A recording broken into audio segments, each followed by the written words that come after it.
Dear Methane, we owe you a big apology. You are such a potent greenhouse gas.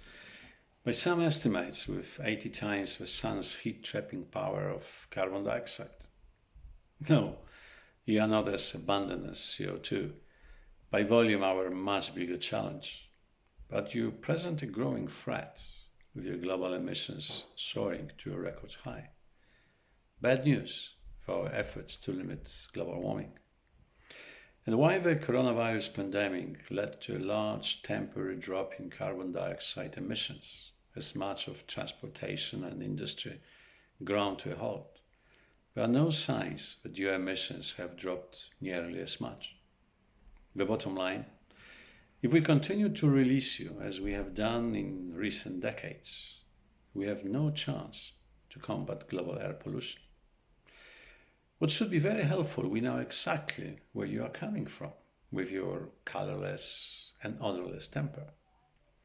Raising livestock like cattle and sheep, which tactlessly burp, is a major source of your emissions, as is dirty coal mining, which releases you from deep within the rock. You also leak from oil and gas wells, pipelines, distribution lines, and even the gas stoves in our homes, and obviously from landfills. The rest of your emissions come from natural sources like wetlands, mud volcanoes, and permafrost.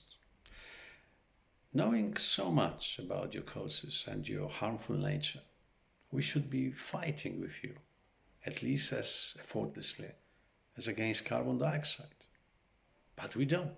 It's even worse.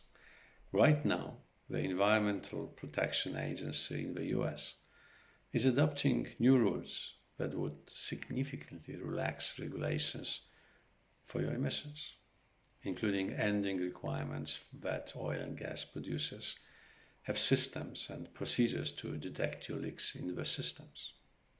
Apparently, rescinding these requirements was mainly a priority for smaller oil and gas producers, which claimed that these requirements were so costly to meet that it would be unprofitable for them to drill in some places.